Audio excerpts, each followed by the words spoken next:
Les vraies voix Sud Radio, 17h-19h, Philippe David, Cécile de Ménibus.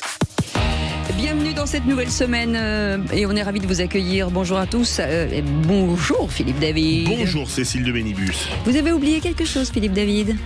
Qu'est-ce que j'ai oublié? C'est pas l'anniversaire? Le 14 avril, non, c'est pas votre anniversaire. Non. C'est pas la Sainte-Cécile. C'est la Saint-Maxime aujourd'hui. Voilà. Bonne fête à Maxime. Notre réalisateur. Merci bien. C'est sa fête. On fête la veille, mais on n'était pas là hier. Donc c'est pour ça qu'on vous la fête aujourd'hui. Oui, c'est gentil. Vous auriez pu m'appeler hier quand même. Voilà. Il y en a un qui lui a fêté, donc j'espère un retour pour le jeu. D'accord, c'était pour ça. Depuis ce matin. Et vous avez osé. Oui, vous avez osé. Oui, c'est j'ai dingue. osé. Et qu'allez-vous nous offrir? Une bonne Pour votre émission, fête. j'espère. Ah ouais, Oh. D'accord, ok. Rien, vous avez rien prévu. Pas de Je gâteau. savais pas que c'était à moi d'offrir quelque chose. Pas de gâteau, pas tout ça. Mais nous, c'est une bonne occasion de manger tout le temps. Vous Bien le sûr, savez bien quand sûr. même. Je vous ramènerai confirme. des gâteaux demain. Si vous Non, mais on le fera pour vous, bien entendu. C'est nous qui allons vous offrir tous ces cadeaux. En tout cas, on est ravis de vous accueillir pour ce lundi au soleil. En tout cas, pour chose ceux qu'on qui n'aura nous... jamais. Oui, c'est ça. Chaque fois, c'est pareil. Ouais. C'est quand on se lève derrière les... Quand on est derrière les carreaux. Et qu'on se lève, Qu'on que le regarde ciel que le est ciel est beau. beau. Vous savez que le la ciel chanson est beau. est très longue, donc Oui. si on peut ne pas la faire entièrement, ça nous arrange. On a 6 minutes là. Ça va, puisque vous le dites. Allez, le sommaire de cette émission, le grand débat du jour à 17h30, l'Algérie qui expulse 12 diplomates français, représailles à la mise en examen en France de 3 employés d'un consulat d'Algérie. Ils sont accusés notamment d'enlèvement et de séquestration contre un opposant du régime exilé en France. Alors parlons vrai, est-ce que l'Algérie est dans son droit en envoyant des barbouzes pour éliminer des opposants en France? Et à cette question, expulsion de 12 diplomates français, l'Algérie défie-t-elle encore la France? Vous dites oui à 91%, vous voulez réagir, au délai vraie voix, attendre vos appels au 0826 300 300. Et notre invité Driss Ghali sera avec nous, spécialiste des relations internationales. Et puis le coup de projecteur des vraies voix à 18h40. Le ministre de l'économie annonce un effort considérable de 40 milliards d'euros sur le budget 2026. Cet effort reposera essentiellement sur des économies selon Éric Lombard. Alors parlons vrai, est-ce que vous pensez que le pays est géré quand on voit les écarts dans les comptes publics chaque année? Et à cette question, 40 milliards d'euros d'économies à trouver, ou faut-il faire des économies? Vous dites à 44% dans les agences d'État, à 33% partout, à 14% dans le nombre de fonctionnaires et à 9% dans le social. Vous voulez réagir? Le 0826 300 300. Et Jean-Philippe Feldman sera avec nous. Il n'est pas chanteur, il est chercheur. Chercheur à l'Institut de recherche économique et fiscale, avocat et maître de conférences à Sciences Po. On vous souhaite la bienvenue. On est très bien entourés aujourd'hui. Les vraies voix, c'est jusqu'à 19h. Les vraies voix Sud Radio. Avec Monsieur Me Too Much, Philippe Voilà. Bilger est avec nous. Bonjour. Bonjour. Cher Philippe Bilger, Me Too Much aux éditions Héliopole. Françoise Degois est avec nous, éditorialiste. Bonsoir Françoise. Bonsoir. J'aime pas ce petit sourire. Il a un air, tu lui donnerais non, le je bon suis Dieu sans fatigué. confession. Ouais. Mais je vais me réveiller au moment du jeu. Ouais, d'accord. je ferai tout le reste de D'accord. dire que quelqu'un triche. Vous voulez qu'on vous jette un seau d'eau? Non, Non, inutile, non. ma Bon, bah chère voilà. Cécile. Ça va vous peut, réveiller. Ouais. C'est votre grâce va me réveiller. Oh, très bien. Jean-Michel Fauvergue est avec nous, ancien député et ancien patron Ça du va RAID. tricher. Salut ça les va. copains. Je vois que tout le monde est en forme. Ça va Sauf tricher. peut-être Philippe qui dormait, mais. Il dormait, mais il va se réveiller, vous inquiétez Il pas. se réveille dans 40 minutes pour Voilà. le qui l'a dit à peu C'est près. ça, et il se rendort juste derrière, c'est ça qui est bien. Raphaël de Cachan est avec nous, bonsoir Raphaël. Bonsoir Raphaël. Oui, bonsoir les vraies voix, bonsoir à tous et à toutes. On est très content de vous avoir. C'est la première fois que vous faites de l'antenne avec nous, Raphaël? Ah non, ça fait au moins 3-4 fois chez les vraies voix. Ah, c'est bien. Bah, très bien. Vous êtes un vieux de Vous la avez remarqué vieille. que j'ai de la mémoire, c'est bien. Il n'y a pas Philippe qui dormait. Non, c'est Pas que bien. Philippe qui dormait. À Monsieur l'époque- Bilger ne dormait pas. Ah bon, bah, très bien. Et vous voulez revenir sur Éric Coquerel qui veut augmenter les impôts?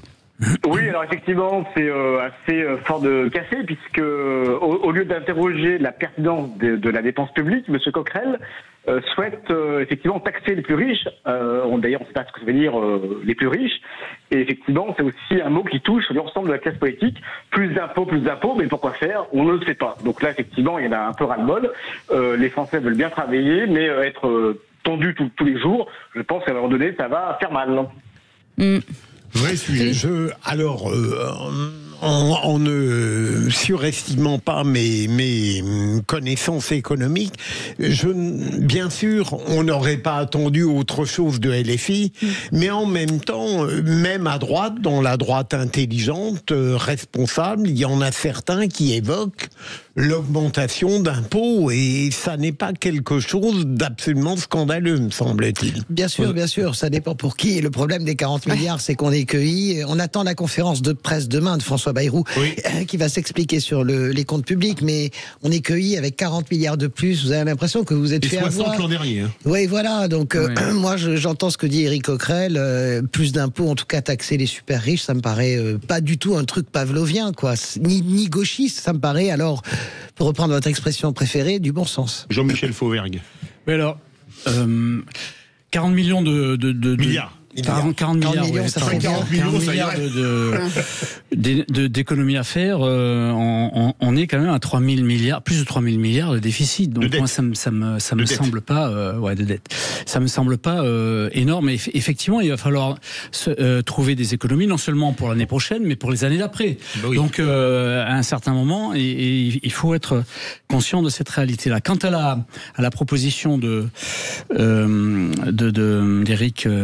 Coquerel à l'Assemblée nationale, moi j'ai une proposition simple à faire, c'est sur les frais des sénateurs et des députés, enlever une partie des frais. Aujourd'hui, les frais s'élèvent à peu près à 4000, presque 5700, 600, 700 euros par mois. De frais Non, mais vous avez les assistants parlementaires dedans, vous avez les permanences. Pas du tout. Ah oui, non, vous avez les permanences. Oui, ça part, vous avez les permanences. Je pense qu'on peut tailler dedans aussi, tout à fait. Oui, mais voilà, on vient de se faire des copains. Quitte à faire de la démagogie, faisons-la jusqu'au bout. Je ne crois pas que c'est de la démagogie de la part de Coquerel.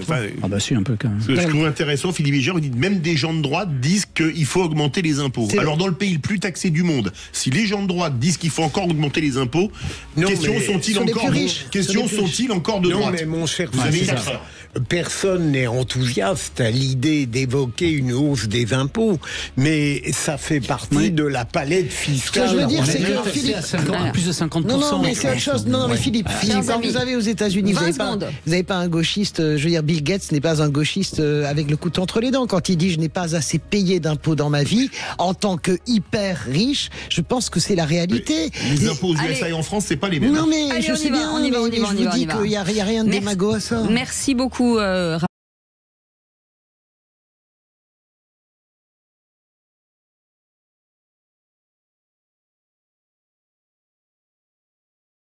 Raphaël, c'est bien, vous avez réussi à les opposer là dès le début. Ça c'est bon, bam, je l'aime bien moi, Raphaël.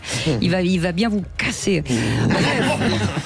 Il va vous fracasser, le Raphaël. Vas-y, va te casser, vas-y. Le réquisitoire du procureur. Alors, je vais parler d'un livre qui nous éclaire beaucoup sur Emmanuel Macron et accessoirement sur François Hollande, si j'ose dire. On en parlera dans un instant. La tragédie de l'Élysée. Exactement, c'est un livre à lire. On revient dans un instant, on est ensemble jusqu'à 19h. Sud Radio. Parlons vrai. Sud Radio. Parlons. Les vraies voix Sud Radio. 17h-19h. Philippe David, Cécile de Ménibus. On apprend tellement de choses dans les offs des vraies voix, parce que chacun y va de son petit bruit de couloir, on adore ça. Cette pause de haut niveau. C'est de haut niveau, oui. C'est vrai. Elle était en dessous des aisselles. Oh, oui, mais certains ont une odeur. Ah oui. Ah, l'odeur du succès. Ah, c'est Philippe David, ça. Ah bah oui, c'est oui. Dans un instant, les amis, les trois mots dans l'actu, c'est avec Félix Mathieu. Bonsoir Félix. Bonsoir Cécile, bonsoir tout le monde. Et de quoi parle-t-on? De Donald Trump, il évoque un bombardement horrible et parle d'une erreur de la Russie après la frappe d'une rue passante à Soumy en Ukraine. L'armée russe, de son côté, dit avoir voulu viser une réunion de militaires ukrainiens. Le parquet va faire appel de la relaxe de la professeure d'Evaël à Pontoise. Et puis Katy Perry dans l'espace dans un vol 100% féminin. Un petit tour et puis elles sont déjà redescendues. En 3 mots, erreur, appel et fusée. Et avec Jean-Michel Fauvergue aujourd'hui, Françoise Degois et tout de suite Philippe Bilger. Les vraies voix Sud Radio, le réquisitoire du procureur, Philippe Bilger. Et c'est sur un livre que vous allez requérir, monsieur le procureur, un livre intitulé La tragédie de l'Élysée. J'ai beaucoup aimé ce livre, notamment parce qu'il nous apprend des choses que Moi, j'ignorais en tout cas sur les rapports entre François Hollande et Emmanuel Macron. Écrit par Olivier Beaumont, je le dis parce que c'est important. Oui, absolument. On a toujours pris François Hollande pour quelqu'un qui en réalité avait été dupe de la stratégie d'Emmanuel Macron et en fond que naïvement, tout à coup, il avait découvert qu'Emmanuel Macron ne voulait conquérir le pouvoir à sa place. Mais quand on lit ce livre, on se rend compte que dès le début, François Hollande percevait l'ambition tout à fait débridée d'Emmanuel Macron et qu'il lui a plusieurs fois fait des reproches parce qu'il sentait chez le secrétaire général adjoint qu'il était à l'Élysée une envie de se faire valoir, de se faire mousser. Il lui disait tu peux parler en off sur les sujets qui te concernent mais tu n'as pas droit à faire des portraits. Et donc on voit à partir de ce livre un portrait d'Emmanuel Macron à l'époque qui ressemble énormément à celui que la quotidienneté dessine de lui. On voit une certitude, une arrogance, une incapacité de reconnaître ses faiblesses et en même temps une détermination d'acier et de fer. Et donc c'est très passionnant à voir et à lire. Françoise Devois. Je pense que c'est une erreur totale d'analyse de la part d'Olivier Beaumont. Hein. Je pense que vraiment... Excusez-moi. C'est son réveil. C'est parce que normalement, elle se lève à cette heure-ci. C'est pas bien. Non. Je pense que François Hollande n'a rien vu. D'ailleurs, il parle du secrétaire général. Il le tend, ça c'est vrai. Mais n'empêche qu'il le rappelle pour l'amener à Bercy. Donc non. François Hollande, il y a des dizaines de proches de François Hollande qui lui ont dit attention, il est en train de...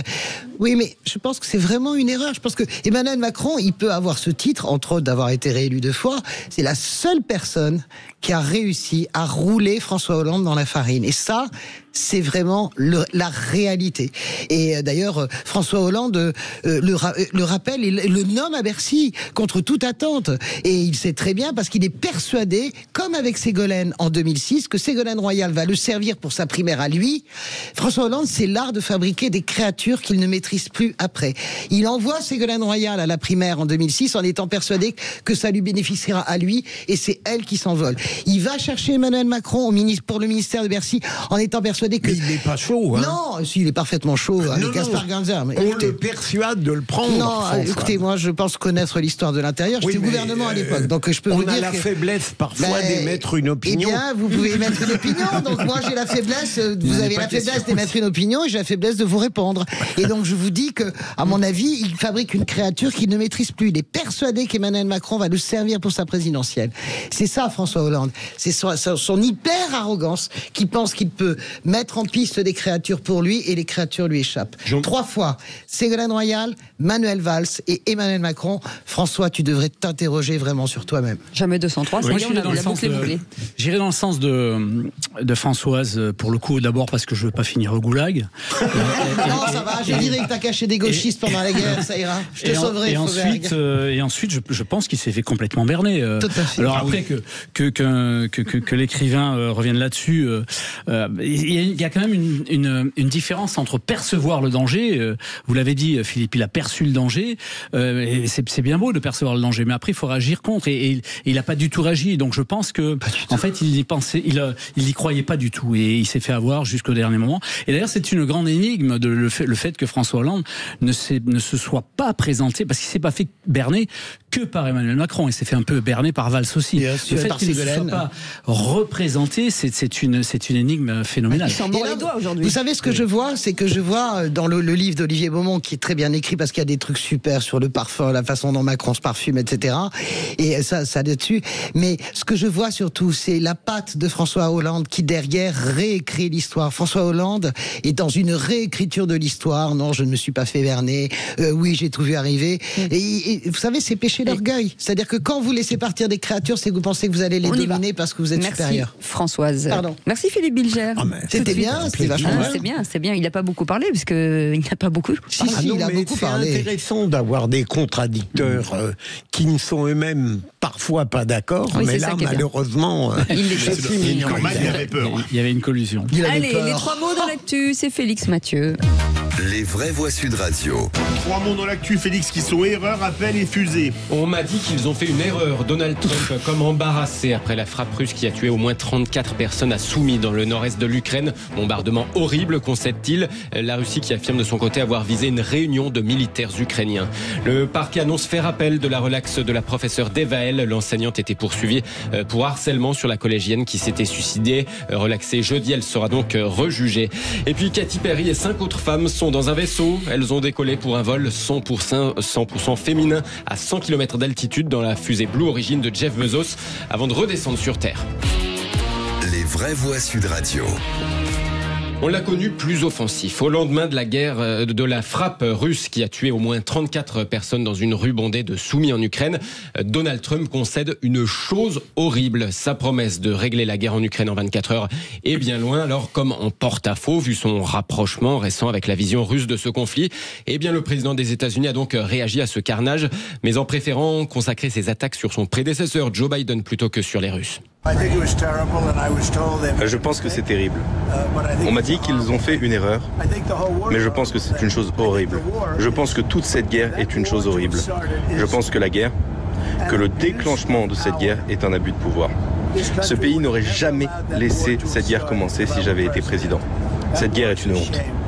Réaction de Donald Trump à ce bombardement de Soumy. L'armée russe dit aujourd'hui avoir voulu viser donc une réunion de militaires ukrainiens qui se serait tenue donc dans cette ville du nord-est ukrainien. On comprend si plus je ne craignais pas de dégrader la civilité des vraies voix, je trouve que Zelensky a utilisé la bonne expression en disant, vous savez, ce qu'est Poutine, parce que tout de même faire cela un dimanche des Rameaux, alors qu'il sait en plein centre, c'est une horreur. Mais ça pose question aussi sur les rapports Trump-Poutine. Là, on est au bout d'une connivence qui est extraordinaire et qui est affichée le pouvoir russe. Non mais oui, il n'y a rien qui avance. Je suis d'accord avec Philippe David. Et non seulement, et voilà, il trouve encore une excuse à Vladimir Poutine, parce que ce qu'on apprend aussi en lisant la presse internationale, c'est que les hommes d'affaires américains sont déjà à Moscou. C'est back to business, c'est-à-dire qu'il y a du business qui commence entre les Russes et les Américains, et que au fond, il faut pas déranger le business. Il y a aussi ce côté qui est horrible. Et là, toute la presse internationale en parle. Je pense qu'il y aura des reportages très prochainement dans les journaux français. La réalité, si vous voulez, c'est ça aussi. Quand vous allez à Moscou maintenant, au café Pouchkine, qu'on connaît tous, qui est célèbre, et pas simplement, vous avez les businessmen américains qui commencent à dealer avec les businessmen russes. Difficile de faire les deux, gérer les deux en même temps. Non, mais voilà, c'est ce que je veux dire. Et vous comprenez pourquoi Trump ne tape pas non plus, parce que tout ça est back to business. Voilà. Le deuxième mot, appel. Le parquet de Pontoise fait appel à la relaxe de la professeure Devael. Oui, l'enseignante était poursuivie pour harcèlement sur la collégienne qui s'était suicidée en 2019. Mais le tribunal n'avait donc pas suivi le parquet, choisissant de relaxer la professeure. L'affaire va donc être de nouveau jugée à la cour d'appel, comme l'espérait la mère Devael à la sortie du jugement de première instance à Pontoise jeudi dernier. Je suis vraiment dans l'incompréhension totale. Les faits, les témoignages étaient là. Ils n'ont pas été entendus.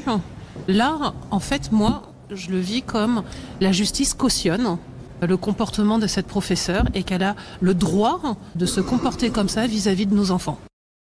Appel donc du parquet. Le tribunal de première instance avait notamment considéré que les éléments à charge étaient, je cite, discordants et trop peu circonstanciés pour... c'est comme ça que le tribunal avait justifié la relaxe de l'enseignante. Appel logique. On a eu un débat passionnant là-dessus, mais le parquet avait requis 18 mois avec sursis. Il est tout à fait normal que lui décide de faire appel. François Degois, l'affaire tragique. Faire tragique, je peux pas m'exprimer là-dessus. C'est tragique pour la famille, c'est insupportable, je pense, pour les parents de l'enfant, c'est insupportable pour l'enseignante. Voilà, c'est un naufrage, ça s'appelle. Ouais, c'est bien d'aller jusqu'au bout des recours. Au moins, on saura ce que dira définitivement la justice. C'est bien. Troisième mot, fusée, avec ce vol 100% féminin aujourd'hui à 100 km d'altitude. La fusée Blue Origin de Jeff Bezos a emmené 6 femmes dans l'espace et notamment... Et notamment Katy Perry, elle était accompagnée par une productrice de cinéma, une présidente d'ONG contre les violences faites aux femmes, une animatrice de télévision, une ancienne scientifique de la NASA ou encore l'épouse de Jeff Bezos, le fondateur d'Amazon, qui commercialise désormais ses voyages dans l'espace pour personnes très fortunées avec cette fusée Blue Origin. Il y avait donc un côté un peu promotionnel pour lui comme pour les participantes, un petit tour dans l'espace et aussitôt redescendu dans la foulée. Certains s'interrogent quand même forcément un peu sur le bilan carbone de l'opération comme d'habitude avec ces voyages. Dire que les femmes ne sont pas capables d'élévation. Ouais. Vous auriez aimé faire ça, Philippe? Ah, pas du tout. Non, Françoise? Il le fait déjà, Philippe. Mais ouais, je sais pas. Non, mais je pense que sur Terre, et comme le disait Sylvain Tesson ou quelqu'un d'autre, sous la Terre, il se passe des choses infiniment passionnantes. On n'est pas forcé d'aller là-haut. Ouais. Je pense qu'on va être forcé à terme pour la survie de l'humanité. Vous auriez aimé être dans la... Oui, j'aurais aimé faire un vol spatial et en même temps avec toutes les contraintes que ça suppose. Et je rappelle quand même à Philippe Bilger, il le sait très bien qu'il y a beaucoup de femmes d'astronautes et nous en avons une très grande, Claudie Agneray, qui a l'équivalent de bac plus 29. Claudie Agneray, je l'avais interviewée pour une autre radio. Imaginez que vous ne reveniez pas, François. C'est tout l'inverse de nous. Ouais, c'est tout. Nous, on a moins 29. Moi, j'aurais adoré. Je rêverais. C'est sûr, c'est moi aussi, j'adorerais. Alors, toi aussi, bien sûr. Pour le voyage j'aurais adoré ici. Et sur la Terre, sur la Terre. Non, parce que sous terre, c'est compliqué quand même. Pour le voyage sous terre, Philippe, on a encore un peu le temps. Alors, on va attendre un peu. Quant à Félix, il faut il court beaucoup de risques là en disant que il y a 6 femmes qui doivent revenir sur Terre, redescendre sur Terre. Ouais. Ça me semble être une parole un peu inappropriée. Il essaie de faire du second degré. C'est pas facile pour les policiers en fait. En général, hein, je dis ça. Je sens que c'est vous qui avez toujours le plus de mal, vous. Le deuxième degré. Le troisième. Ouais. Bon, c'est normal, vous êtes tout premier degré. Vous êtes très bon dans le premier degré. Boum, boum, j'attaque, je délivre, poum, j'enfonce des portes. Voilà. Je blague. Mais je pense que quand même, quand on est aussi militante socialiste, on est à des niveaux tellement hauts qu'on ne comprend pas les blagues de monsieur tout le monde, monsieur et madame tout le monde. Allez, c'est bien envoyé. J'adore ce Fauvergue. La réponse à la bergère. Merci beaucoup en tout cas. Vous restez avec nous dans un instant, le grand débat du jour. On va revenir sur l'Algérie qui expulse 12 diplomates français en réponse à la mise en examen de 3 agents consulaires accusés d'avoir enlevé un opposant en exil. Alors parlons vrai. Est-ce que l'Algérie est dans son droit en envoyant des barbouzes pour éliminer des opposants en France? Et à cette question, expulsion de 12 diplomates français, l'Algérie défie-t-elle encore la France? Vous dites oui à 91%. Vous voulez réagir? Le 0826 300 300. Driss Gallet est avec nous, spécialiste des relations internationales. Bonsoir. Merci d'avoir accepté notre invitation. Est-ce que c'est un coup d'arrêt finalement à la libération de Boualem Sansal? C'est un obstacle qu'on ne voyait pas venir. Probablement, ça va retarder, rendre plus compliqué la libération de ce grand écrivain. On en parle dans un instant. Soyez les bienvenus. 0826 300 300 si vous voulez commenter. On vous attend jusqu'à 19h. Sud Radio. Sud Radio. Parlons vrai. Parlons vrai. Sud Radio. Parlons vrai. Les vraies voix Sud Radio. 17h-19h. Philippe David, Cécile de Ménibus. Cher Philippe David, est-ce que si aujourd'hui on faisait un vœu, est-ce qu'on aimerait avoir autour de la table Philippe Bilger, Françoise Degois et Jean-Michel Fauvergue? Finalement, je vous dirais oui. Eh ben moi aussi. Et boum, on les a. Avec enthousiasme. Ils sont là. Une mûre réflexion. J'ai vu que vous étiez un peu en retrait. Non, parce qu'il cherchait comment m'éliminer moi. Ouais. Non, mais je sais, il s'est dit comment je peux faire un truc, mais finalement je la garde. Non, il cherchait une vanne, il l'a pas trouvé. Donc il a dit oui. J'allais dire. Pour vous éliminer, Françoise, j'ai ce qu'il faut. Oh, je le sais, ne t'inquiète pas. On va mettre une cagoule. Je sais parfaitement comment tu fonctionnes, David Ditchi. Un mot de nous et vous n'êtes plus rien. Oh, mais des boussis, si tu crois que je connais pas tes grands-parents au village. Cet accent belgo-corse. En tout cas, 0826 300 300, ce numéro qui vous appartient, bien entendu. Vous pouvez l'utiliser avec Aude qui vous attend en attendant. Vous laissez passer vos appels internationaux, le Japon. Voilà, vous appelez où vous voulez. Vous serviez, l'important, c'est que ça revienne chez nous. Allez, soyez les bienvenus. Tout de suite, le grand débat du jour. Les vraies voix Sud Radio, le grand débat du jour. On a tendu la main à l'Algérie. Qu'a-t-on eu en retour? Donc il faut aujourd'hui ce rapport de force. Encore une fois, avec l'Algérie, c'est 0 centime, 0 visa. Une fois fait ces déclarations, qu'est-ce qui se passe? Il se passe rien parce que l'Algérie ne bougera pas par rapport à ça. Il y a des situations qui sont incompréhensibles pour les Français, qui sont inacceptables pour le gouvernement et qui doivent déboucher désormais sur des arbitrages très concrets. Et donc ça, c'est une question de relations diplomatiques que nous devons avoir. Et ce n'est pas à M. Retailleau, ministre de l'Intérieur, de traiter de ces sujets. Il se prend pour qui, M. Retailleau? L'Algérie expulse 12 diplomates français. Ils sont accusés notamment d'enlèvement, de séquestration contre un opposant au régime exilé en France. Alors parlons vrai, est-ce que la France devrait demander des comptes à l'Algérie pour les actes visant les opposants au régime présents en France? Et à cette question, expulsion de 12 diplomates français, l'Algérie défie-t-elle encore la France? Vous dites oui à 91%, vous voulez réagir, le 0826 300 300. Driss Ghali est avec nous, spécialisé en relations internationales. Merci et bonjour. Merci à vous. Merci d'avoir accepté notre invitation, Philippe Bilger. Face à ces événements, je me demande si en réalité, à chaque fois, est-ce qu'il y a des données objectives qui justifient cet affrontement qui s'aggrave, ou bien est-ce qu'on est entré dans un cycle où en réalité l'essentiel c'est de montrer une hostilité réciproque? Je me le demande quand je vois tout de même la réaction de l'Algérie, et je me demande si on est, encore une fois, on n'est pas dans un processus qui ne connaît que le pire, comme s'il fallait à tout prix cultiver une hostilité, quels que soient les motifs. Et deuxième question, vous y avez quasiment répondu, j'ai très peur pour Boualem Sansal. Vous avez raison en fait d'avoir peur, parce que la réalité c'est que ce qui se dit à l'Élysée depuis ce matin est assez simple. L'Algérie ne joue pas le jeu, c'est-à-dire qu'il y avait une règle. Et en gros, Boualem Sansal était condamné, il était jugé et on l'expulsait et chacun sortait à peu près par le haut. Et cette affaire-là, c'est une affaire une vieille affaire de barbouzerie en fait. Et l'Algérie aurait pu glisser. Après, pourquoi est-ce que ces 3 agents sont arrêtés? C'est aussi assez mal choisi comme moment. Mais la réalité, c'est que tout le monde sait maintenant, et notamment l'Élysée et le Quai d'Orsay qui travaillent, et particulièrement Emmanuel Macron, que tout ça va gêner la libération de Sansal. Donc c'est un vrai, comment dirais-je, c'est un vrai poison au milieu du poison, parce qu'il y a aussi, de la part du président Tebboune, quelque chose qui fait qu'on ne joue pas le jeu. Jusqu'au bout, on mène le rapport de force avec la France. Jean-Michel Fauvergue. Je crois qu'on a du mal à sortir de cette situation-là, et ça va de mal en pis. Mais il faut savoir dans cette affaire-là si et je voyais ce qu'a écrit le ministre des Affaires étrangères algérien. Lui accuse de torpillage des relations bilatérales des 2 chefs d'État. Torpillage par qui? Alors on peut penser que c'est par Retailleau d'une manière générale, mais pour autant c'est pas une raison. On a du mal à avoir des rapports courtois et normaux avec l'Algérie. Et je pense qu'à un certain moment, je crois qu'il faut effectivement monter le ton. Tout à fait dernièrement, le président de la République a fait un pas en avant. Le ministre des Affaires étrangères français, Barrot, est allé sur place aussi. On voit que ça mène à rien. Je pense qu'il va falloir. Non, mais la question, c'est qui est-ce qui a arrêté ces trois agents en France? Mais tu peux sursoir.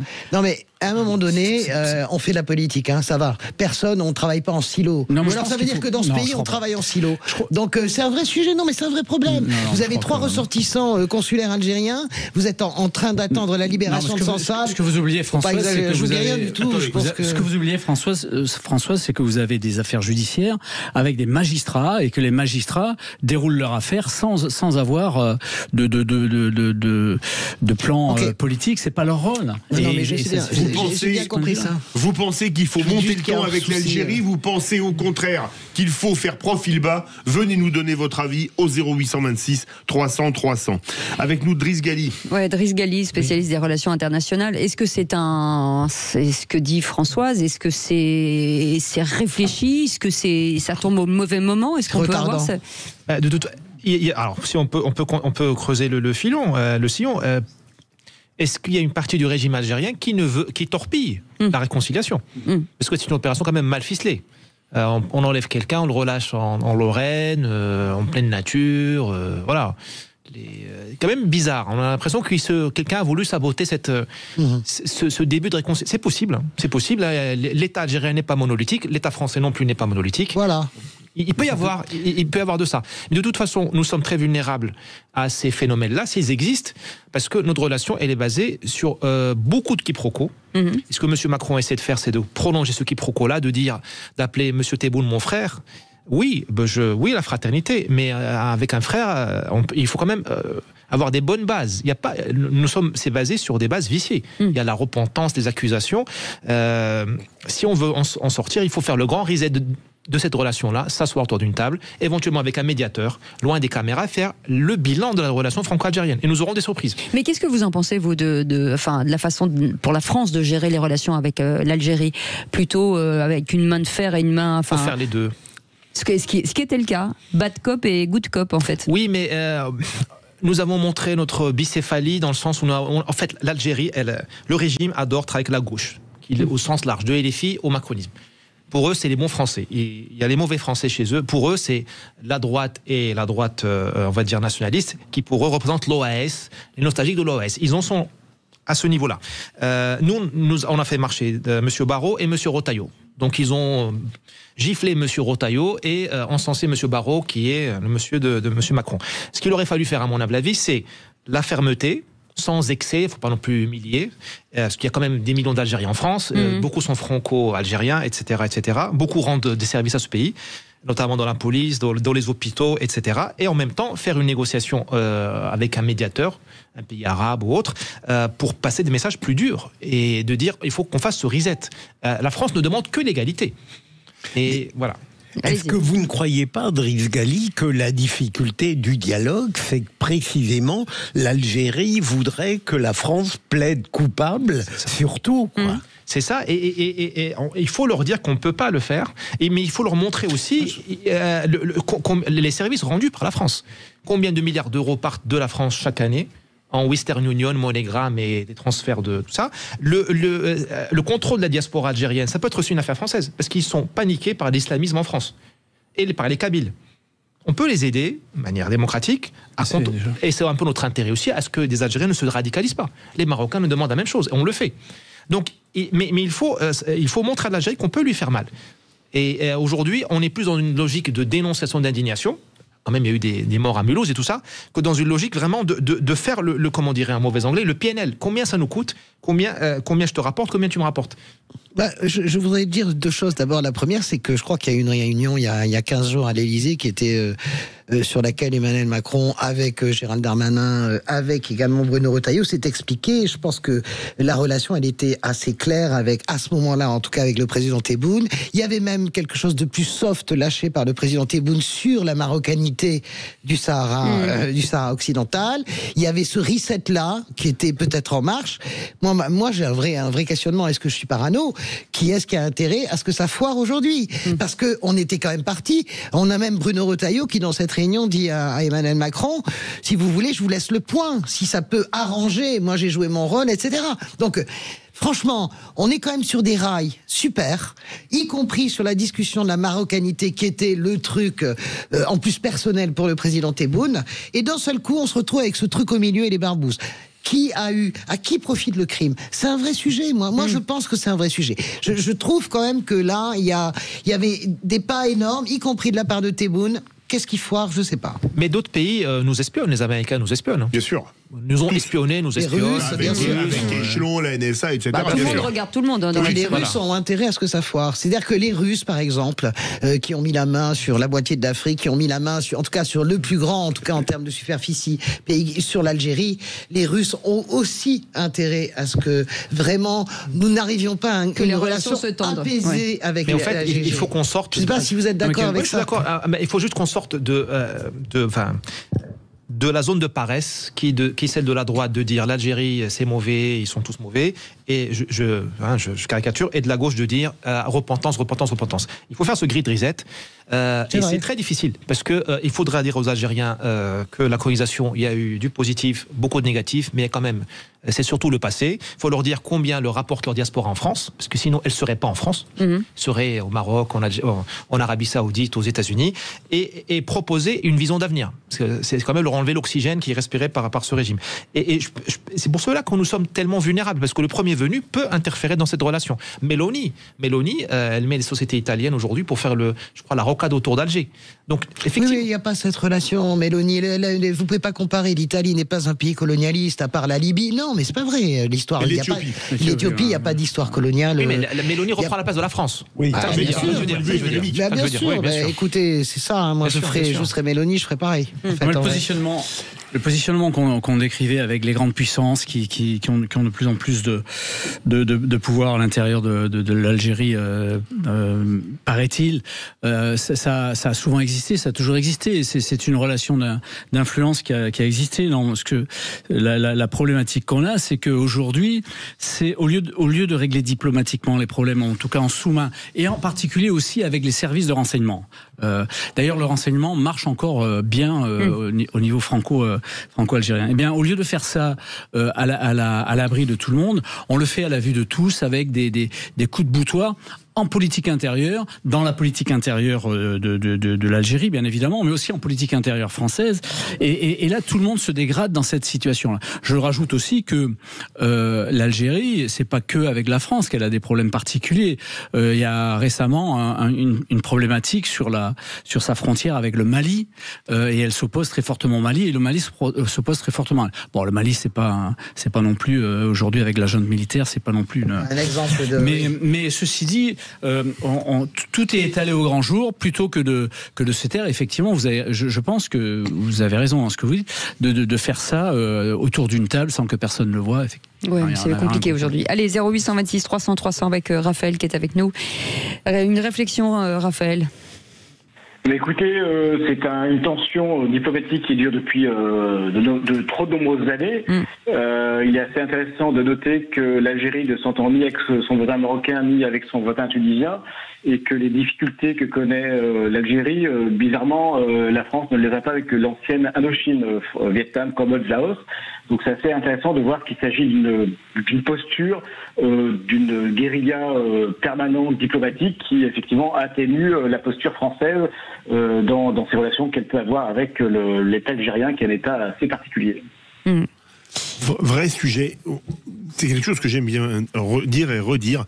Comment expliquer qu'il y ait ce pathos avec l'Algérie alors qu'on ne l'a pas, par exemple, avec le Vietnam, où il y a une guerre qui a fait beaucoup plus de morts des deux côtés? Comment expliquer ce pathos? C'est la rente mémorielle que veut absolument le gouvernement d'Alger. Il y a deux choses. Il y a la proximité aussi. Il y a la proximité. Évidemment, et puis l'Algérie est un département français. La proximité, parce que nous sommes en guerre depuis 1400 ans, le nord et le sud de la Méditerranée, bien avant la colonisation. On n'a pas attendu la colonisation pour être en guerre. D'ailleurs, il n'y a pas eu de mariage princier entre le nord et le sud de la Méditerranée.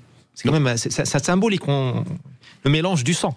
Nous sommes en guerre où on fait du commerce, qui est une sorte de guerre. Monsieur Trump nous le démontre tous les jours. Mais le Vietnam a tourné la page, le Vietnam travaille.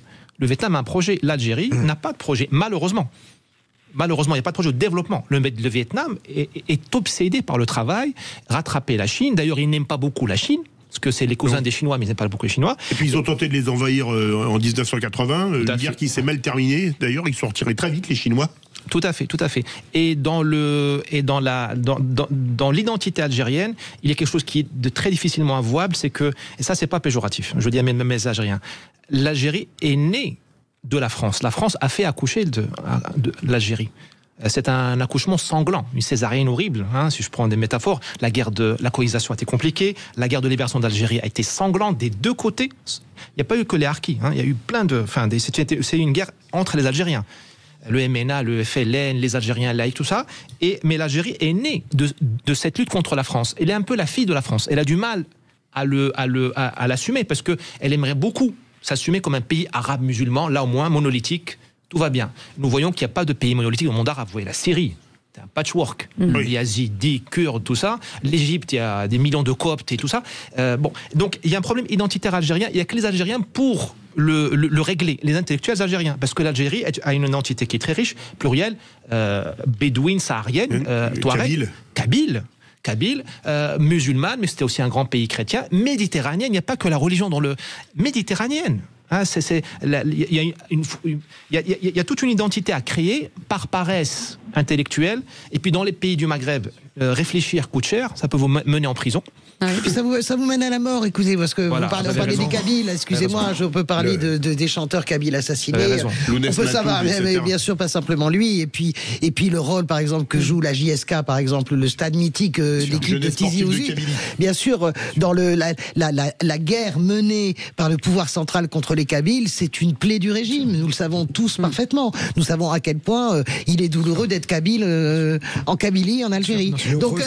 Le ressentiment à l'égard de la France, c'est quasiment une politique.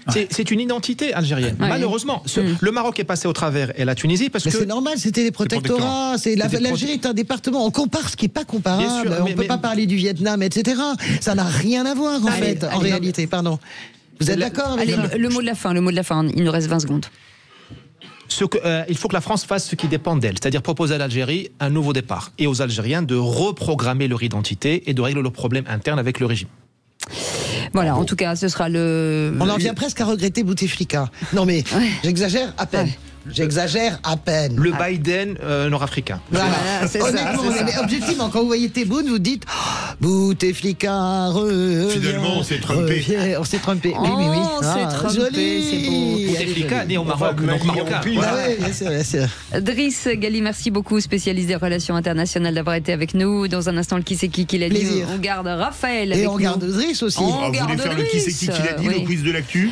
Et imaginez. Pas sûr d'y arriver. Imaginez qu'il gagne. On rajoute un rival, non, mais alors, ça va, c'est pas votre teigneux. Le pire, c'est qu'il avait un rendez-vous et Françoise nous l'a bloqué là.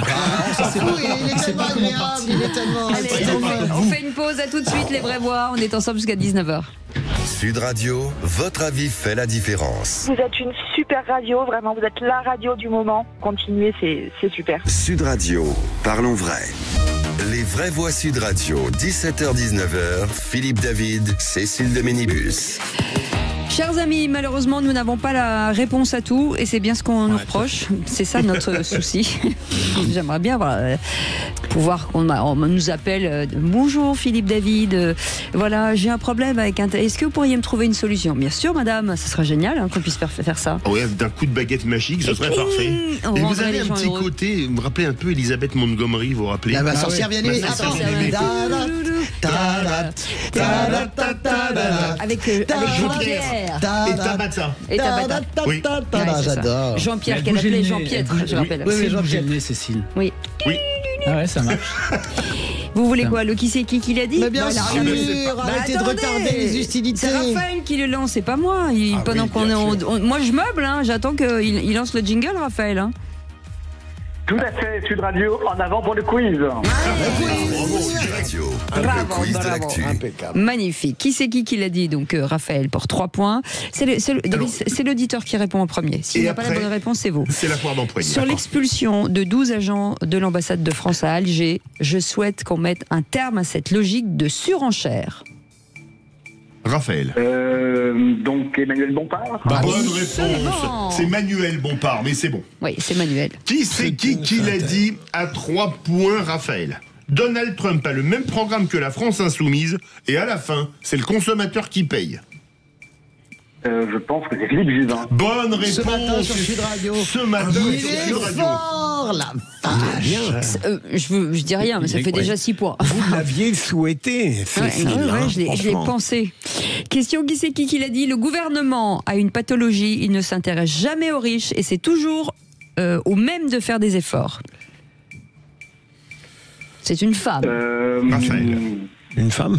Oui. Ah oui, c'est Madame Binet. Bonne réponse. Oh là là. Oh là là. Binet sur la il tue le match, quoi. Raphaël. Trop fort. Bravo. On peut faire une pause fraîcheur avant le match, s'il vous plaît. Excusez-moi. Se tromper quand même. Ouais, humiliation. Humiliation.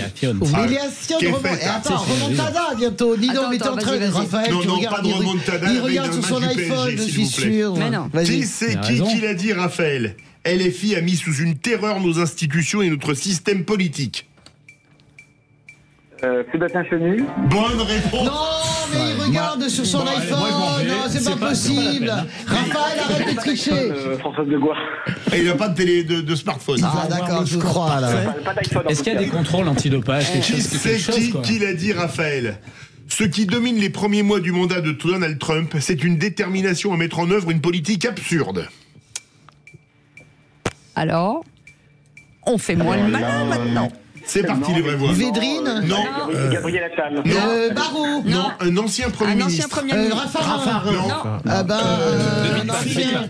Philippe, non. Non. Plus proche de nous. Plus proche de nous. Ah ben Barnier? Castex. Non, un peu plus loin. Un peu plus loin. Bayrou? Non. Jospin. Non, Borne. un peu plus près. Il est très... Avec, Oui. il est très... Il a une coupe de cheveux, on a à peu près la même. Édouard Philippe. Non, presque. Un peu avant. Avant. Comment? Non. Mais alors là, on a la c'est ridicule. Il est pas... C'était Bernard Cazeneuve. Cazeneuve, ah oui, bien sûr. Oh là là. Il a été à moi. Non mais ouais, vous la voulez celle-là, oui. J'ai failli dire. Mais tout à coup, mais Cazeneuve, il est fin, et il est pas comme vous, il est tout fin. Mais non, mais je parlais il de est pas coupe de cheveux. fin. Mais qu'est-ce que tu racontes? Il est pas gros, Cazeneuve. Ben, il est pas gros, Philippe David non plus. Merci, Non. François. Non mais ça va pas. Non mais vous êtes un peu. Mais non mais c'est la vérité. Tu sais qu'est-ce que c'est un gros? Enfin, t'as jamais eu un gros dans ton lit, ça se voit. Il est quasiment fini. C'est quoi cette phrase? Ça vire n'importe Allez, quoi cette émission. ça vire n'importe quoi. N'importe quoi cette Qui émission. c'est qui l'a dit? Nous allons légèrement baisser les dépenses publiques, très légèrement par rapport à un niveau de 2025, et c'est cet effort qui va demander la participation de tous. Raphaël. J'aurais pu le dire ça. Donc c'est le ministre de l'économie. Alors, Éric Lombard. Bonne réponse. On les avait. Là, là.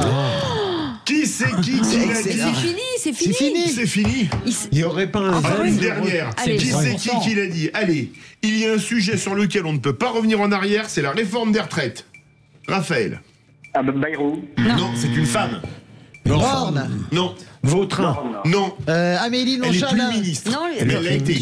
Amélie Montchalin. Non. Non. Ah bah alors Aurore Berger. Elle est plus ministre. Ah, elle est plus ministre. On sait même pas qui est ministre maintenant. On s'en fout, laisse tomber. Allez. Prisca Thévenot. On l'a dit ça. Et vous êtes Fanny. Alors, il s'est passé un truc dingue. Pour la première fois, l'auditeur fait chelem. Bravo, Grand chelem. Raphaël. Raphaël. Époustouflant, le gars. Raphaël, vous êtes le premier auditeur À faire ça. à les mitrailler. Alors, les exploser. Combien Vas-y, raconte. 15 0 0 0 0. Il est excellent. Impressionnant. À tout le monde en fait. Hein. Bah, Raphaël, qu'est-ce qui s'est passé? C'est génial. Non, mais c'est génial. Il a été très bon. Il a bossé. Quelque chose qui relève de la chapelle Sixtine. Hein. Un miracle. On parle d'un miracle. Évidemment, non, ça peut être juste sa culture. Tu vois pourquoi la chapelle Sixtine Attendez, qu'est-ce que vous avez dit, Raphaël, là? Non, j'ai les neurones de Philippe Belger qui vient s'agréger aux miens, et ainsi que tous des vraies voix, donc forcément. Oh, il est trop gentil. Il est trop mignon. Les neurones de Philippe Belger. Mais c'est Cécile qui nous a porté la poisse en souhaitant votre victoire. J'ai un peu de... Non, mais il a été brillant. Il a été brillant. Il est incroyable. Brillant. Raphaël, on vous fait plein de bisous. Bravo. vous embrasse. Vous êtes notre meilleur joueur en tout cas. On va le noter dans notre petite plaquette. Ah, Aude, vous notez mon petit.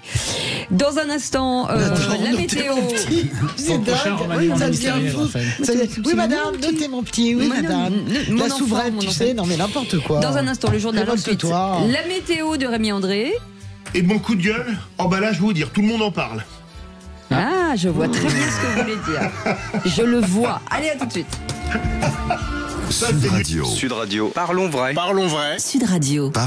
Les vraies voix Sud Radio. 17h-19h. Philippe David, Cécile de Ménibus.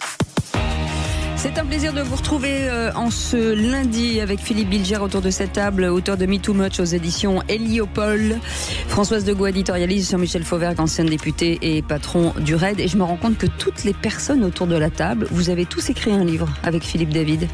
Vous aussi, vous êtes tous Et vous les aussi. auteurs. Et toi aussi, ton roman était très beau. Moi, j'ai écrit un livre oui. avec Philippe David. Je l'ai écrit tout seul. Non, mais ton roman était très beau aussi. Hein. Merci. Non, mais c'est vrai, il était très faux. Et en plus, vous êtes la plus courageuse, Cécile, parce que vous vous attaquez au genre, c'est facile d'être un essayiste, en fait, ça va tout seul, on écrit les yeux fermés quasiment, mais écrire un roman nécessite tout à fait autre chose. Ce n'est pas la seule, François, j'en ai écrit un aussi. Je savais pas que vous avez fait un roman. C'est les hommes en noir. C'est un beau roman, c'est une belle histoire. Non, mais l'écriture du roman n'a strictement rien à voir avec l'écriture de l'essai politique. La solitude de l'auteur. Non, mais parce qu'il faut s'arracher. Quand ça vient pas, Philippe Bilger. Oui. Oui, mais on fait des essais. Mais la manière d'écrire, c'est d'essayer d'écrire tous les jours un petit peu. Je suis assez d'accord. Même pour un roman. Mais le soir, quand on a travaillé au Vrai Voix, on peut plus écrire. Mais même si c'est des notes de frais, ça marche ou pas? Voilà. Et le numéro... il rigole. David est bien heureux. 0826 300 300. Vous nous laissez des messages sur notre répondeur et on les écoute. Jean-Bernard de Toulouse. Je voudrais intervenir sur l'augmentation des prix, du coût de la vie. On utilise de plus en plus donc des besoins qui sont secondaires, dont notamment Internet et les téléphones. Une famille avec 2 enfants maintenant, ados, eh bien, il y a 4 forfaits, il y a Internet, il y a la télévision, il y a Canal+, etc. Tout ça, on ne l'avait pas avant les années 2000. C'est un coup de gueule parce que tout le monde se plaint maintenant, mais personne ne fait l'effort de dire, est-ce que ça me sert vraiment mon téléphone? Qu'est-ce qui est utile aujourd'hui et qui restera toujours utile? Ce sont les besoins primaires. Et ça, c'est important pour pouvoir vivre correctement dans la vie. Allez, bonne journée à Sud Radio. Notre ami a totalement raison. D'une part, on achète une multitude de choses qui n'ont pas beaucoup d'intérêt. Et ensuite, même les gens qui vivent petitement s'achètent des choses fondamentales pour eux. Et donc, ça coûte cher et ça dégrade franchement, et le pouvoir d'achat. Mais il pose une vraie question, en fait. Et c'est une question qui va à contresens de tout. Parce que, mais en réalité, on sent intuitivement qu'il a raison. Faut ralentir. Moi, je suis absolument pas pour la décroissance telle qu'elle peut être imaginée par des esprits radicaux. Mais je pense qu'à un moment donné, il va falloir qu'on décélère. On a toute la polémique sur les starter packs, là, par exemple, ces figurines qu'on fabrique, etc., qui devient une polémique politique parce que, et à juste titre, parce que on tape les droits d'auteur, on crée une dépendance énergétique colossale, etc. Il y a un moment donné, moi je trouve qu'il pousse de la vraie question. Créer une image, ça coûte beaucoup. Hein. En termes de dévoration et d'énergivore, merci Cécile, je cherchais le mot. Il pose la vraie question à laquelle aucun de nous n'ose répondre en réalité, parce que vous pouvez pas dire à votre ado, t'auras pas de portable, c'est pas possible. Est-ce que vous pouvez le dire? Non, vous pouvez pas le dire. Je discutais avec Nicolas Mathieu au salon du livre, qui disait je résiste le plus longtemps possible, mais je vais craquer. Vous allez craquer, Jean-Michel Fauvergue? Non, mais on s'aperçoit, ce que nous dit l'auditeur, il a raison, on s'aperçoit qu'on est dans une société consumériste et que cette consommation, on en est les esclaves. En fait, et donc, plus ça va et plus on consomme et en plus on détruit notre planète avec ça, parce que c'est pas safe. Il faut se repentir. Et c'est peut-être que Philippe David, c'est peut-être son sujet aussi. Ah oui, parce que ça, j'en ai vraiment. Il y en a qui me paraissent surréalistes. En tout cas, merci Bernard de Toulouse pour ce sujet. Dans un instant, Philippe David. Sud Radio. Sud Radio. Parlons vrai. Parlons vrai. Sud Radio. Parlons vrai. Les vraies voix Sud Radio. 17h-19h. Philippe David, Cécile de Ménibus. Bienvenue à tous autour de cette table bien achalandée. J'aime bien ce mot, achalandé. Oui. C'est-à-dire qu'on est des marchandises. C'est agréable. Une boîte de petits pois. Mais des marchandises de luxe. Pourrait vendre ici. Oui, mais vous savez quoi? Vous êtes des têtes de gondole. Voilà. Ah, j'ai eu peur, des têtes de... Alors, vous avez des têtes de gondole et on y va. Laisse les gondoles à Venise. Le printemps sur la Tamise. Parce que là, vous chantiez pas la même chanson, j'ai l'impression. Philippe Bilger est avec nous, Françoise Degois et Jean-Michel Fauvergue. Et tout de suite, Philippe David. Les vraies voix Sud Radio. Comme d'habitude, je vais remettre le clocher au milieu du village, un village qui se trouve dans le 15e arrondissement de Paris. Pourquoi le 15e arrondissement de Paris? Parce que c'est là que se trouve le siège de France Télévisions et que certains propos tenus lors de l'émission Quelle époque de samedi m'ont assez surpris. On écoute ceci. Moi, je pense qu'il faut s'excuser et quand on fait des erreurs, l'autre jour, je voyais une compile de vannes qu'on faisait avec des petites chanteuses, Louane, ou ce qu'on appelait des proies faibles. Mais il y a des fois où vous appeliez ça des proies faibles? Oui, du grain à moudre, les chanteuses avec Thierry, on n'était pas tendres et il y a des choses qui me font honte, oui, mais... Vous avez reconnu Laurent Baffy s'excuser pour des interviews faites il y a des années dans les émissions où il était le sniper de Thierry Ardisson. Et je dois dire que ce véritable acte de contrition fait sur un plateau de télévision et pas dans un confessionnal m'a paru surréaliste. Tout d'abord parce que les émissions de Thierry Ardisson, que j'avoue avoir assez souvent regardées, avaient un côté trash particulièrement bien alimenté par les punchlines de Laurent Baffy. Sans le trash et sans les punchlines, elles n'auraient jamais connu le succès qui a été le leur. Et pour les personnes interviewées qui auraient été été choqués. Merci de ne pas se plaindre, car quand on va dans ce type d'émission, on sait à quoi s'attendre, même si on y allait surtout pour faire la promotion d'un livre, d'un CD ou d'un spectacle. On écoute un extrait lors de l'avenue de Michel Rocard. Est-ce que vous préférez une femme qui baise bien mais qui est infidèle ou une femme qui baise mal mais qui est fidèle? En fait, il veut dire, tu préfères Voynet ou Boutin, c'est ça. La question de Kerry, c'est ça. Ensuite, si Laurent Baffy s'excuse pour ses punchlines télévisuelles, qui étaient souvent très drôles, va-t-il s'excuser pour certains de ses sketchs, comme pour le moins peu distingués, comme le lâcher de salope qu'il a écrit pour Jean-Marie Bigard, et qui n'est pas particulièrement courtois envers la gente féminine? Va-t-il s'excuser pour le manque de respect quand il passait derrière l'Assemblée nationale, derrière l'Assemblée nationale à Raymond Barre, puis ensuite André Labarrère et Yvette Roudy, les questions suivantes. Raymond, une question, quand on est homme politique, est-ce que c'est plus facile avec les gonzesses après? Je crois pas. Ça t'a aidé, toi, dans les... Ça rentre pas. D'abord, pourquoi me tutoyer? Voilà. Parce que je t'aime bien. Bon, d'accord. Tu es sympathique. On n'a pas vécu ensemble comme ça. Parce que j'ai pas voulu. Vous êtes ensemble? Non, je suis Labarrère, le député maire de Pau. Et vous avez pas eu d'attouchement sexuel avec... Moi, j'adore Yvette. Oui. Et je crois que ça vaut mieux l'adorer que tout le reste. Et à votre avis, est-ce qu'elle est bonne, Yvette? Je sais pas. Enfin, merci pour ces excuses qui nous montrent à quel point Laurent Baffy a pris conscience de la dignité humaine et du fait qu'il ne faut pas se moquer, puisque samedi soir, dans la même émission, il a tenu ses propos sur le président de la République. Emmanuel Macron, et vous avez pensé à... Au bonobo. Pourquoi? Parce que ça fait 6 ans qu'il encule tout le monde et ça passe...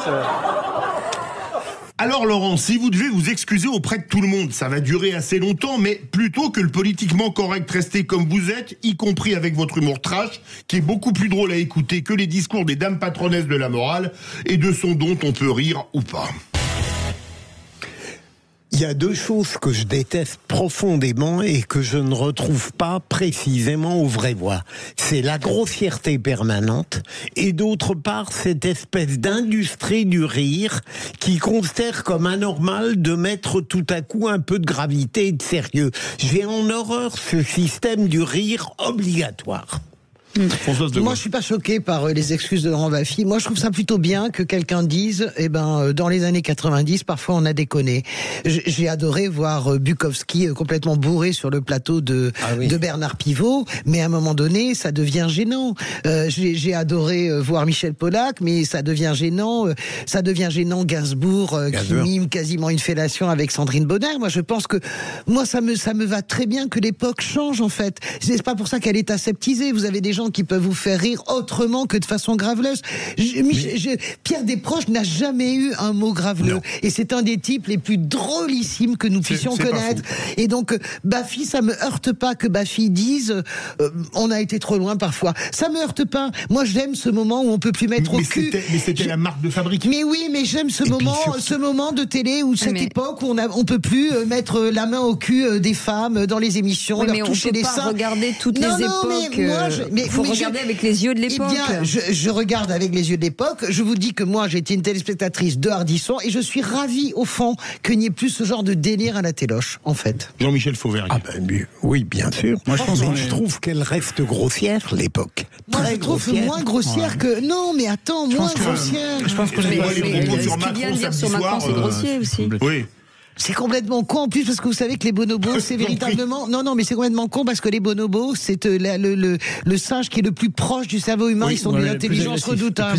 Mais en tout cas ils sont d'une intelligence redoutable. Réagir. Oui, mais non, parce que je veux dire, est-ce qu'on est sûr du repentir, de la repentance? Je sais pas trop. En tout cas, c'est pas très net non plus la manière dont il le fait quand il parle aussi en parlant de jeunes filles, de chanteuses, de proies faibles et de grains à moudre. Je sais pas, il a peut-être pas là non plus pensé ces mots, mais il est sur de l'insulte En fait, permanente. la question est de savoir est-ce que c'était pour être drôle ou pour être méchant? Je pense que c'était pour être méchant en fait, Cécile, vous connaissez mieux la télé que nous tous réunis. Je pense que c'était vraiment pour être cruel. Si c'est pour être drôle, il faut arrêter de se flageller. Si c'est pour être méchant, c'est la cruauté. Dans l'émission d'Ardisson, il y avait une une prime quand même, on est d'accord, à la cruauté en réalité. À la cruauté. Ce qu'il y a d'impensable, c'est que jamais personne lui a cassé les dents, quoi, à un certain moment. Hein. Mais les gens y allaient, ils savaient ce que c'était. Hein. Là, mais là, vous avez raison, là où je vous donne le point. Mais n'était pas toujours comme ça. Non, mais on est tous responsables. Moi, là où je vous donne le point, Philippe, sur votre billet d'humeur, c'est sur le fait que les gens savaient parfaitement. Et d'ailleurs, personne ne s'est plaint. Je n'ai pas entendu Louane se plaindre. Je vais juste revenir sur l'affaire avec, comment il s'appelle, Rocco Siffredi. Tout le monde vient me voir aujourd'hui en disant, oh là là, c'est terrible. Mais vous étiez où il y a 20 ans? Je suis d'accord. Et moi, vous savez que je veux dire. Les féministes qui viennent me voir en me disant, c'est scandaleux. Je ne voulais pas parler de ça. Non, mais c'est vous-même qui en parlez, Cécile. Mais je vous dis juste, je suis tellement heureuse qu'on soit dans une époque où ce truc-là, complètement dégradant pour une femme, et voilà, eh bien, ça n'existe plus. Oui, mais on peut pas juger le passé avec des yeux d'aujourd'hui. Non, mais c'est pas ce que je dis. Moi, je dis juste que c'était l'époque. Justement, restant aujourd'hui, pourquoi éprouve-t-il le besoin de remettre ça dessus, de se repentir? Mais il devrait juste dire, c'était l'époque, c'était voilà. Aujourd'hui, on le fait plus. Voilà, c'est fini. Je suis d'accord. C'est vrai. Alors, certaines mauvaises langues disent qu'il le fait pour pouvoir retravailler à France Télévisions. Ce qui est possible. Et alors, oui, c'est complètement con. C'est son choix. Voilà. Merci beaucoup, Philippe. Du coup, c'était un vrai sujet. C'était bien. L'info en plus avec Félix Mathieu. Les vraies voix Sud Radio. Et à l'aéroport Marseille-Provence de Marignane, des salariés ont été licenciés pour avoir donné des sandwichs invendus. Oui, des salariés du Starbucks et du prêt-à-manger de l'aéroport. Ils ont dénoncé leur situation auprès du journal La Provence et l'un d'eux raconte avoir été convoqué à un entretien. Alors là, il ne s'attendait pas du tout à ce qu'on lui annonce son licenciement pour faute grave. Car oui, cette faute grave en question, c'est qu'au lieu de jeter les sandwichs invendus, périmés d'un jour, eh bien, il les donnait à des SDF. Et pour cette raison, donc ces 30 ans à l'aéroport de Marignane ont pris fin, nous rapporte La Provence. Ils sont 4 salariés comme ça au total avoir été licenciés par l'entreprise prestataire SPP qui gère ces 2 établissements Starbucks et prêt-à-manger de l'aéroport. D'autant plus injuste selon ces salariés qu'ils affirment avoir obtenu l'accord verbal de leur hiérarchie pour pouvoir donner ces invendus. Sauf que finalement on leur a montré la vidéosurveillance à leur entretien, un peu comme s'ils avaient été pris en faute.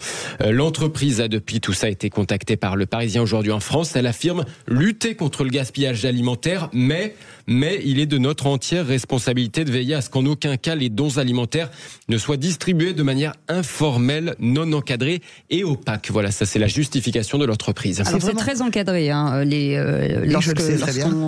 on peut reprendre on peut pas faire n'importe quoi. On a connu des affaires comme ça d'ailleurs, où dans les grands magasins, on jetait de l'eau de javel sur la nourriture qui était mise dans les poubelles. Oui, mais aujourd'hui, vous pouvez donner mais c'est très encadré. Non, mais non seulement c'est très encadré, on a mis fin à ça. Moi, je sais très bien parce qu'on était au ministère de l'Agriculture. On a mis fin à ça à la javel avec les grandes surfaces, etc. Il n'en reste pas moins vrai que c'est absolument lamentable le comportement de cette entreprise. Surtout s'ils ont donné ces 2 entreprises, ils ont donné leur accord. C'est tellement évident parce que sauf si la personne qui l'a mangé a un problème et à ce moment-là, elle se retourne contre elle. Oui, mais sauf que le problème, c'est que des choses périmées de une journée, c'est que la DOL, c'est-à-dire que ce qui est périmé, c'est les saveurs en réalité. C'est absolument pas la qualité du produit, c'est-à-dire que ça ne vous met pas en danger. Il y a 2 dates de péremption sur ce type de sandwich, et là, périmé de 1 jour, c'est la date de péremption qui fait que vous n'avez plus les mêmes qualités gustatives en réalité. Mais le produit n'est pas périmé, donc c'est dégueulasse. Vous parlez pas de nous là quand vous dites que le goût a perdu de sa... Non, mais moi ça me... Non, il y en a qu'un qui est périmé ici. Bien sûr, alors on va savoir qui c'est. On n'est pas périmé quand on passe les vacances au Cap d'Agde, vous savez. Tant que vous pouvez aller au Cap d'Agde, si c'était vrai. Ne vous inquiétez pas, Philippe David, je vous mordrai dedans quand même. Si vous êtes périmé. Merci Félix Mathieu.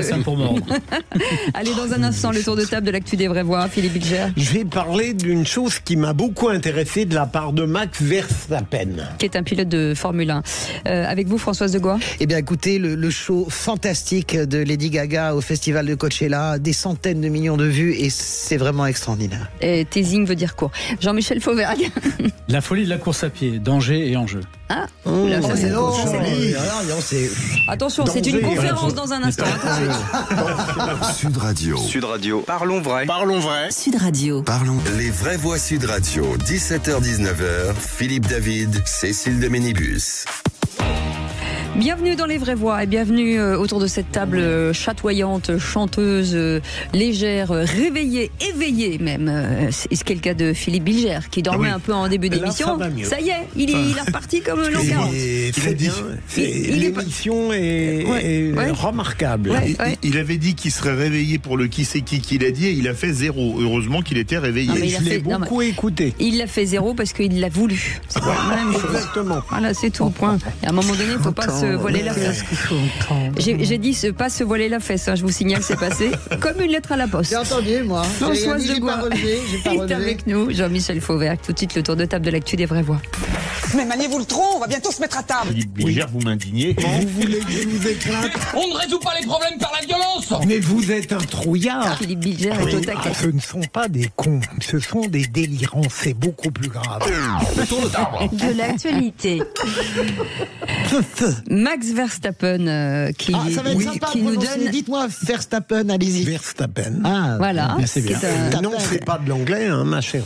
Excellent pilote de Formule 1. Oui, alors c'est un fabuleux pilote et ils ont questionné tous les grands pilotes et les gens autour de lui pour demander pourquoi il dominait à ce point par la virtuosité de la conduite.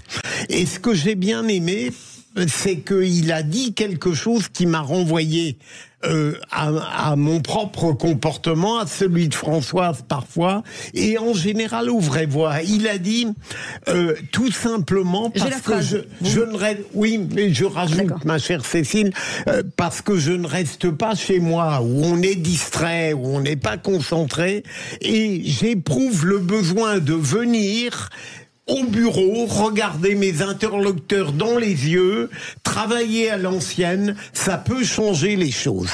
Et ça, j'ai beaucoup aimé parce que lors du premier confinement, j'étais confortablement chez moi, mais qu'est-ce que ça a changé quand je suis revenu? Évidemment, tout le monde a été enthousiaste à l'idée de ma venue et de mes contradictions.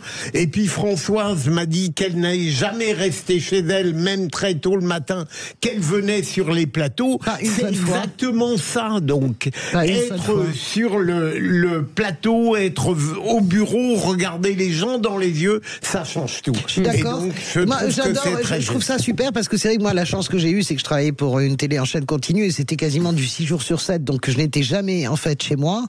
Et je pense que c'est merveilleux l'interrelation humaine. Je pense que ce qui nous tue, je vois bien à quel point c'est générationnel, parce que même moi je tombe dedans, c'est par exemple des boucles WhatsApp. C'est-à-dire qu'à partir du moment où vous avez parlé sur WhatsApp, vous éprouvez plus le besoin même de vous voir. Ah ben on sait pas. Et en fait, il y a quelque chose moi qui devient pour moi tout à fait insupportable de plus en plus en réalité, c'est d'utiliser cette virtualité. Je ne peux plus supporter en réalité. Et on en crée pour n'importe quoi. On en crée pour n'importe quoi. Alors dans le monde politique dans lequel je nage, et nous nageons tous, alors je vous dis pas, on a l'impression que parce qu'on s'est échangé sur WhatsApp, on a échangé notre vie et on a échangé vraiment un déjeuner ou un café, etc. Et en réalité, je laisse encore, mais je vais moi-même prendre des mesures de coercition. J'ai déjà pris ça.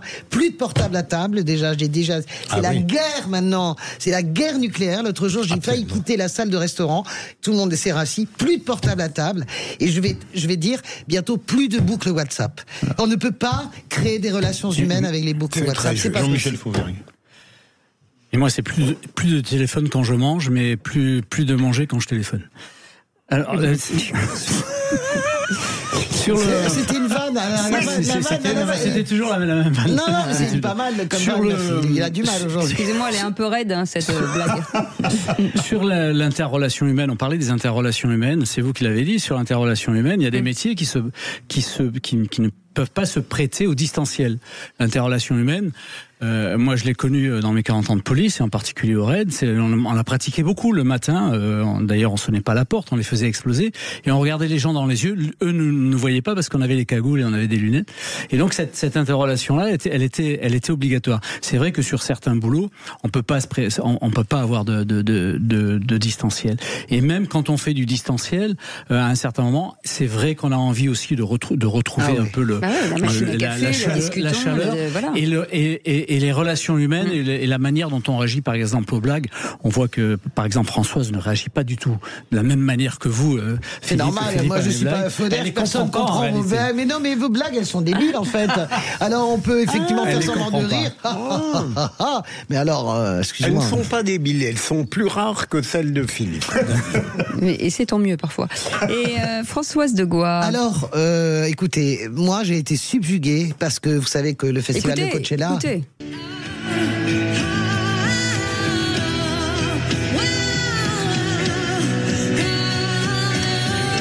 Lady Gaga. Elle a un doigt coincé dans une porte, je crois.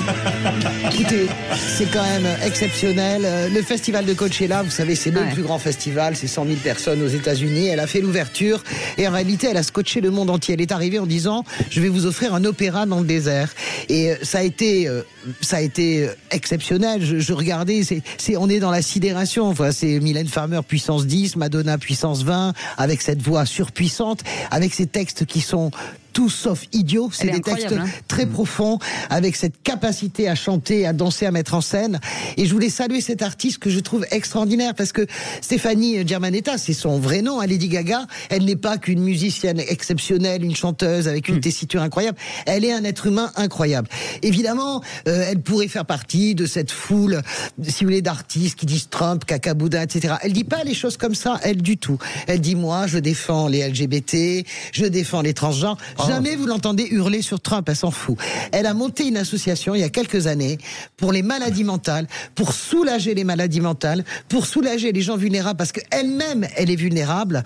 J'adore cette femme, en fait. C'est un pur génie, mais c'est aussi un génie humain.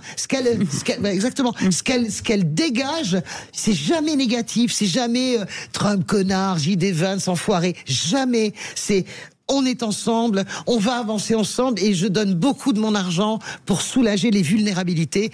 Elle est d'utilité publique en fait, Lady Gaga. Voilà. Vous la trouvez bien sur scène? Exceptionnelle, bien sûr. Vous l'avez regardé, Coachella? Non. C'est une bête de scène. Vous écrivez Coachella? C-O-A-C-E-C-H-E-2-L-A. Je vais la regarder. Je l'ai beaucoup aimé dans Bradley Cooper. Bien sûr. C'est des millions. On est sur des centaines de millions de vues parce que c'est quelque chose qui est. Vous avez vu, c'est Bradley Cooper. Je pourrais lui rouler des pelles. Pardon. Excusez-moi. Vraiment, Lady Gaga, le final, le début, c'est sidérant. On est dans la sidération de puissance. Voilà. Allez, le dernier mot. Non, je n'ai pas grand-chose à rajouter là-dessus. Je suis d'accord à peu près sur tout. C'est une artiste impressionnante et extraordinaire. Allez, Jean-Michel Fauvert, après le marathon de Paris, folie ou course à pied? Ah ouais, c'est une vraie question. Ouais, la folie de la course à pied, les dangers et les enjeux. Alors, le marathon de Paris, 56 000 personnes qui se sont inscrites. On a vu des gens tout genre. Il m'a semblé reconnaître Philippe. Non. Il y avait Laurent Wauquiez, j'ai vu, il a couru en moins de 4 heures. C'est une folie véritable avec un défi. Alors, le premier défi, c'est le défi sécuritaire.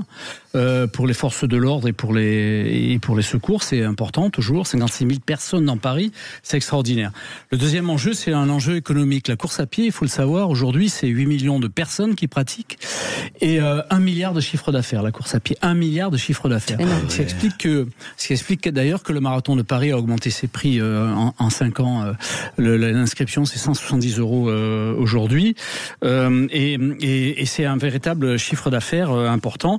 Et la troisième chose, c'est aussi la folie de la course à pied, danger et enjeu de santé. Parce que c'est ce que certains thérapeutes appellent des drogues positives, surtout dans le passage aux longues distances, parce qu'en plus de la dopamine, qui est une hormone du plaisir, la sensation du plaisir et de satisfaction, il y a l'endorphine qui elle crée un état d'addiction et qui empêche d'arrêter. Donc on est obligé toujours d'en faire plus loin, plus longtemps, jusqu'à sacrifier, non pas sa vie professionnelle parce qu'on peut pas, mais sa vie privée. Et donc on a des runners qui se retrouvent complètement seuls à un certain moment, en train de courir. C'est vachement important ce que vous dites. Oui, et en plus, autre mode d'addiction, il y a maintenant des réseaux sociaux spécialisés, en particulier une application qui s'appelle Strava. Et sur lesquels il faut mettre ses performances toujours plus, on est critiqué, on s'entraîne, etc. À tel point qu'il y a, savez-vous, ce qu'on appelle les strava-jockeys, c'est-à-dire des gens qui vous proposent de courir pour vous. Oui, j'ai vu ça, c'est incroyable. Pour 10 euros ou 30 euros, j'ai vu ça. De manière à ne pas être critiqué sur ce réseau social. Donc on a vraiment un problème. Les thérapeutes trouvent qu'on a un vrai problème là-dessus. C'est un vrai sujet. Et on a une espérance, Cécile, c'est devenir gaga pour plaire à Françoise. Ah, c'est joli. Non, mais moi, je suis d'accord avec... Et moi, vous savez à quoi ça me sert, Strava ? À savoir où est mon mec, en fait. Oui, vous avez vu que grâce à ça, on a identifié les officiers de sécurité d'Emmanuel Macron, et donc du coup, l'endroit où était le président, c'est complètement con. Mais vous avez raison. C'est stressant, savoir où je suis. Et de Poutine aussi. Philippe. Merci beaucoup, les amis. Allez, dans un instant... Cap de vous, de toute façon, c'est pas la peine d'aller vous chercher loin. Réciproquement, il ne viendrait jamais à l'idée de regarder où se trouve mon épouse, c'est saugrenu. Ah non. Vous fouillez pas dans les sacs, tout ça, c'est pas votre genre. Vous regardez jamais, vous scrollez jamais les SMS. Sinon, on n'a qu'à y aller. Hein. On peut. Puisque c'est un sujet. Mais je sais. Mais on a encore quelque chose. Puisqu'on va parler du budget 2026 avec ses 40 milliards d'euros d'économies annoncées. Un effort considérable selon le ministre de l'économie. Alors parlons vrai. Est-ce que vous pensez que le pays est géré quand on voit les écarts dans les comptes publics chaque année? Et à cette question, 40 milliards d'euros d'économies à trouver, où faut-il faire des économies? Vous dites à 43% dans les agences d'État, à 35% partout, à 13% dans le nombre de fonctionnaires et à 9% dans le social. Vous voulez réagir, le 0826 300 300. Et dans quelques instants, Jean-Philippe Feldman sera avec nous, un chercheur à l'IREF, Institut des recherches économiques et fiscales, et avocat et maître de conférences à Sciences Po. Soyez les bienvenus. Sud Radio, c'est votre opinion qui compte. J'adore Sud Radio, et alors des choses positives à prendre et des informations que l'on n'a pas ailleurs. Sud Radio, parlons vrai. Les vraies voix Sud Radio, 17h-19h, Philippe David, Cécile de Ménibus. Bienvenue dans les vraies voix, comme tous les jours de 17h à 19h, avec Philippe Bilger qui est avec nous, auteur de Me Too Much aux éditions Héliopole, Françoise de Goa, éditorialiste. Quand est-ce que vous sortez un livre, Françoise? Janvier 2026. Je sens qu'on est en écriture là. C'est ça. Ah, c'est ça. Jean-Michel Fauvergue, ancien député et ancien patron du RAID. J'allais le dire. Et vous? Normalement octobre. Ah oui, il y a deux dossiers alors en cours, d'accord, ok, très bien. Philippe, vous avez un dossier en cours? Non, d'accord, ok. Et vous? Non, surtout pas. Si, Philippe, il a un dossier en cours, mais en renseignements généraux. Oui, c'est ça. Oui, et puis Brigade des Mœurs, non? Là, c'est plusieurs. Là, c'est pas qu'un dossier, c'est plusieurs. Le coup de projecteur des vraies voix. En fait, c'est un narcotrafiquant. Les vraies voix Sud Radio, le coup de projecteur des vraies voix. Il faut faire des économies, il faut limiter les dépenses. Je vous propose de supprimer les avantages des anciens présidents de la République et des anciens premiers ministres. Vous avez une idée du pognon qui fout le camp dans les banquets, les balles, la décoration, le mobilier, hein? Je vous propose donc une diminution des crédits de... Allez, dites un chiffre. 2 millions. Combien? Pognon, j'entends parler que de ça tous les jours. Et quand on va rester au final, on se dit... Est-ce que tout ça a servi à quelque chose en fait? 2500 pièces d'or? Mais vous voulez que je trouve 2500 pièces d'or dans le cul d'une vache? Et le ministre de l'économie annonce un effort considérable de 40 milliards d'euros sur le budget 2026. Cet effort reposera essentiellement sur des économies, selon Éric Lombard lui-même. Alors parlons vrai, est-ce que la France peut s'abstenir d'une remise à plat complète de la dépense publique? Et à cette question, 40 milliards d'euros d'économies à trouver, où faut-il faire des économies? Vous dites à 43% les agences d'État, à 35% partout, à 13% dans le nombre de fonctionnaires et à 9% dans le social. Vous voulez réagir? Aude attend vos appels et ce sera bon pour l'économie. 5 centimes d'euros l'appel, donc il y aura 20% de TVA pour l'État au 0826 300 300. Et Jean-Philippe Feldman est avec nous, un chercheur à l'Institut des recherches économiques et fiscales, avocat et maître de conférences à Sciences Po. Bonsoir, merci. Bonsoir. D'être avec nous ce soir. Philippe Bilger, est-ce que c'est chez vous que nous allons aller chercher ces 40 milliards? Voilà, un point de vue évidemment infiniment profane, mais il y a plusieurs choses qui m'interpellent un petit peu. D'abord, j'ai l'impression que, on le disait tout à l'heure, le fait d'augmenter les impôts devient en quelque sorte un péché mortel, sauf à gauche et à l'extrême gauche, mais même dans une partie de la droite. Autrement dit, cette même droite dit qu'il faudrait réduire les dépenses, faire que ça.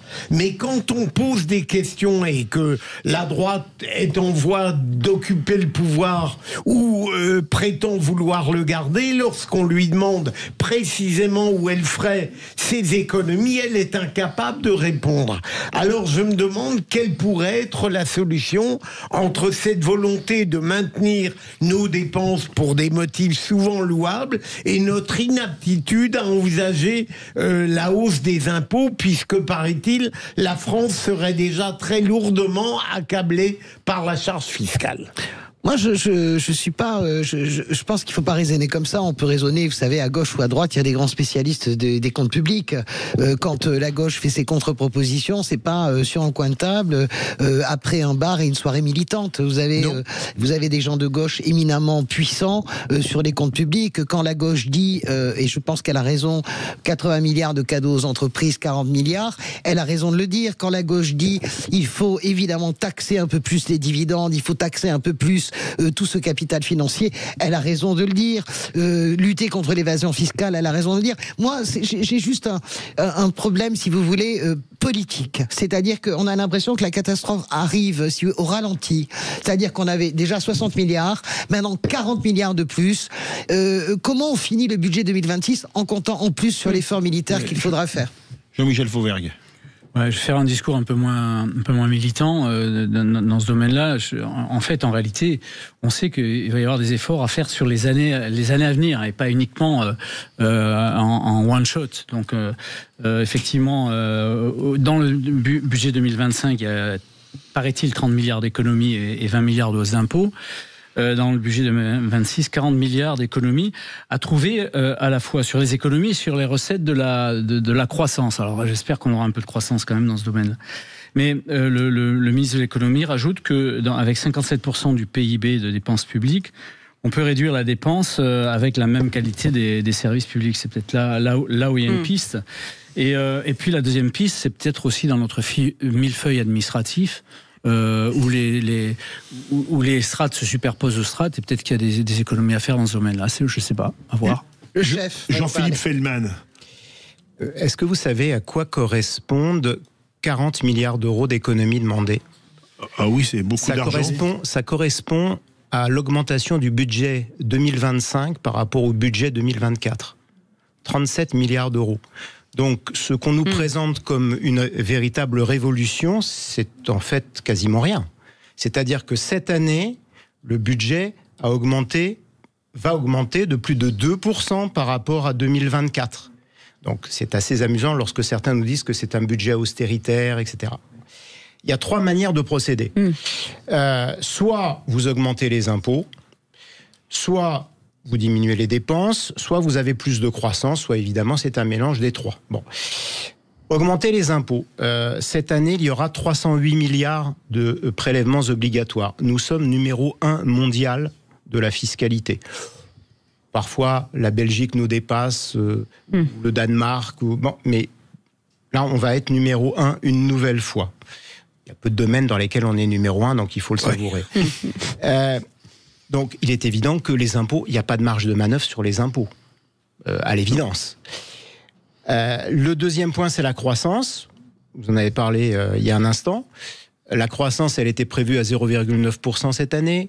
Tous les instituts avaient dit que c'était trop, a priori, que les prévisions étaient optimistes. Vous savez que la croissance va être réduite à 0,7%, selon les dernières prévisions.